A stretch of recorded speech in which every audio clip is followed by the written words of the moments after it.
তোমরা যারা এবার এসএসসি 24 ব্যাচ, দ্যাট মিনস 2026 সালে এইচএসসি পরীক্ষা দিবা, এই ভিডিওটা তোমাদের জন্য। তোমরা কি জানো দীর্ঘ 5 বছর পর 2026 সালে তোমরা আবার ফুল সিলেবাসে এইচএসসি পরীক্ষা দিতে যাচ্ছ? তো ফুল সিলেবাসে ভয় না পেয়ে ফুল সিলেবাস স্ট্র্যাটেজিক উপায়ে শেষ করার জন্য তোমার শুরুটা কেমন হওয়া উচিত সেটা নিয়ে এই ভিডিওতে আমরা কথা বলবো। তো নাম্বার 1, যারা ভালো রেজাল্ট করেছো এবং যারা আশানুরূপ রেজাল্ট করতে পারো নাই, দুইজনকেই বলবো যে বসে থাকার সময় নাই। তুমি এখন থেকে তোমার ফিউচারের জন্য নিজেকে গোছায় নেওয়া শুরু করে দাও।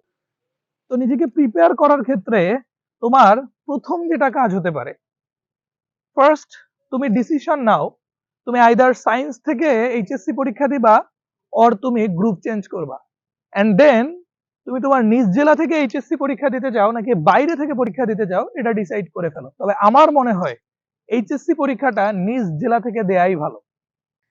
এন্ড নাম্বার 2, তুমি যদি ডিসিশন নিয়ে থাকো যে তুমি সায়েন্স নিয়ে পড়াশোনা করবা, তাহলে সায়েন্সের যে বেসিক সাবজেক্ট গুলো আছে, ফিজিক্স, কেমিস্ট্রি, ম্যাথ, বায়োলজি, এগুলোতে আর দেরি করার সময় নাই, তুমি এখন থেকে এগুলো পড়া শুরু করে দাও।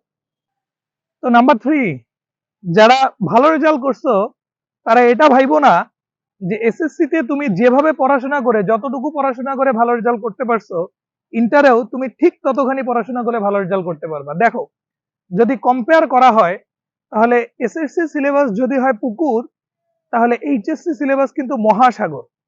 আর পুকুর যেমন তুমি নৌকায় চড়েই পাড়ি দিতে পারছো, মহাসাগর কিন্তু তুমি নৌকায় চড়ে পাড়ি দিতে পারবা না। তার জন্য তোমার অবশ্যই জাহাজ চালানো শিখতে হবে। আর হ্যাঁ, তোমাদেরকে বলছি, তোমরা যারা আশানুরূপ রেজাল্ট করতে পারো নাই, তোমরা ডিপ্রেশনে গিয়ে পড়াশোনাটা বন্ধ করে দিও না।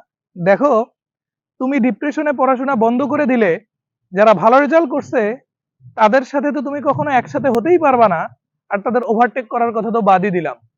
তো সব বাদ দাও, ডিপ্রেশন সব বাদ, বাস্তবতার দিকে আসো, পড়তে বসো, পড়াশোনা শুরু করে দাও। দেন নাম্বার 4, দেখো এইচএসসির এত বড় সিলেবাস, এটা খুব সুন্দরভাবে শেষ করার জন্য টাইম ম্যানেজমেন্ট এটা খুব ইম্পর্ট্যান্ট একটা ইস্যু। কথা হলো, তুমি কখন খাও, কখন ঘুমাও, সেটা কিন্তু আমি জানি না। তো তোমার রুটিনটাও নিশ্চয়ই আমি তৈরি করে দিতে পারবো না, তোমার রুটিনটা তোমাকেই তৈরি করতে হবে। তবে আমি বলবো অ্যাজ আর্লি অ্যাজ পসিবল একটা সুন্দর রুটিন তৈরি করে তুমি একটা রেগুলারিটি মেনটেন করে ডেইলি পড়াশোনা করো। তুমি একদিন খুব দৌড় দিলা, অনেক পড়াশোনা করলা, এরপরে এক সপ্তাহ পড়াশোনা করলা না, এটার কোনো দাম নাই বাবা। রেগুলার বেস একটা সুন্দর পড়াশোনা করো, ভালো রেজাল্ট তোমার দ্বারা সম্ভব। So the last and most important point is, এখন থেকেই তোমার ব্রেনে সেট করে নাও তুমি একজন এইচএসসির স্টুডেন্ট, এন্ড এইচএসসি হলো তোমার জন্য হাসরের ময়দান। দেন এডমিশন টেস্ট, দ্যাট ইজ পুলসেরাত। তো তুমি যদি হাসরের ময়দানেই তোমার হিসাবটা ক্লিয়ার করতে না পারো, তাহলে তোমার দ্বারাই কিন্তু বাবা পুলসেরাত পার হওয়া সম্ভব না। সো স্টার্টিং এই শুরুতেই এটা ব্রেনে সেট করে নাও যে আমি এইচএসসি ক্যান্ডিডেট এবং this is the turning point of my life. তো তোমাদের স্টার্টিং এর জার্নিটা স্মুথ করার জন্য সবসময় তোমাদের জন্য আছে ইসটিএক্স ম্যাথ অ্যান্ড ফিজিক্স কেয়ার।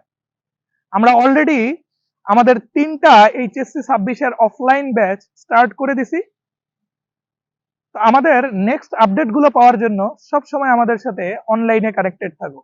আমরা এবার থেকে যেটা চিন্তা করছি, আমরা অফলাইনের পাশাপাশি অনলাইনেও আমাদের ক্লাসগুলো দেওয়া শুরু করে দেব, যেন তোমরা বাসায় বসে নিজে থেকেই এটার একটা বেনিফিট নিতে পারো।